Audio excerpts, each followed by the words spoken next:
adik-adik, bertemu lagi nih sama Kak Alda. Kali ini kakak akan membahas tentang tolong menolong, gotong royong, dan hidup sederhana pada mata pelajaran PPKN tema 3, subtema 2 di kelas 3 SD. Nah, pada pembahasan kali ini Kak Alda nggak sendirian loh. Kakak akan ditemani oleh Kak Aldi. Kita coba panggil dulu yuk. Kak Aldi, Kak Aldi. Halo adik-adik, perkenalkan nama kakak Kak Aldi. Di sini kakak akan menemani Kak Alda untuk membahas tuntas materi tentang tolong menolong, gotong royong, dan hidup sederhana. Jadi pastikan kalian simak baik-baik ya videonya dan jangan lupa untuk bantu like, komen, dan subscribe.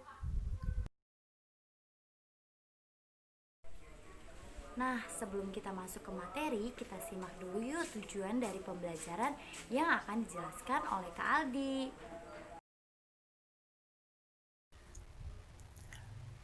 Nah, adik-adik, sebelum kita masuk ke materi, Kak Aldi akan membacakan tujuan dari pembelajaran kali ini.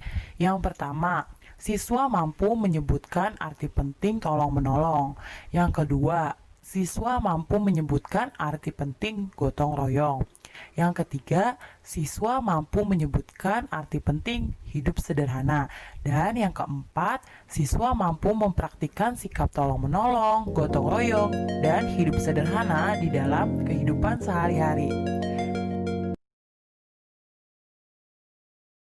Pengertian dari tolong-menolong adalah sikap saling membantu untuk meringankan beban penderitaan maupun kesulitan yang dihadapi oleh orang lain dengan melakukan sesuatunya secara ikhlas tanpa mengharapkan imbalan dan balas jasa. Tolong-menolong pertolongan bisa dalam bentuk apapun, bisa berupa perkataan, dana, tenaga, makanan, dan lain-lain. Nah, apa sih Kak tujuan dari kita menolong orang lain? Tujuannya adalah untuk meringankan kesulitan yang sedang dihadapi oleh orang lain.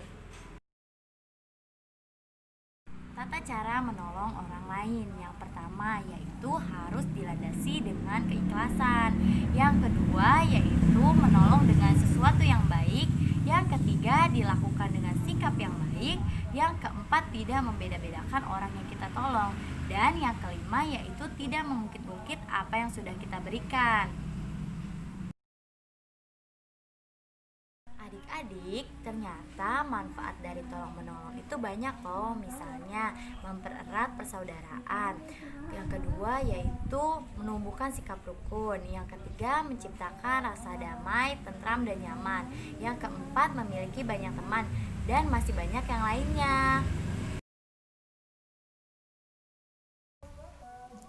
Manusia adalah makhluk individualis yang membutuhkan privasi dalam aktivitas hidupnya. Namun, manusia juga merupakan makhluk sosial, yaitu makhluk yang tidak mampu hidup tanpa bantuan dan pertolongan orang lain. Contoh dari tolong-menolong. Yang pertama di rumah, misalnya membantu ibu mencuci piring, membantu ibu membersihkan rumah, dan membantu ayah mencuci kendaraan. Yang kedua di sekolah, misalnya membantu teman yang kesulitan belajar, membantu teman yang terjatuh, dan membantu membawakan barang bawaan guru. Yang ketiga di masyarakat, misalnya membantu korban bencana alam dan membantu tetangga yang sedang kesulitan.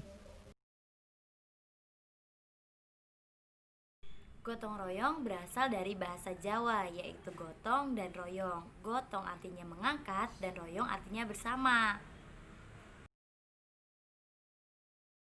Pengertian dari gotong royong adalah suatu kegiatan yang dilakukan secara bersama-sama dan bersifat sukarela supaya kegiatan berjalan dengan lancar, mudah, ringan, dan lebih cepat selesai.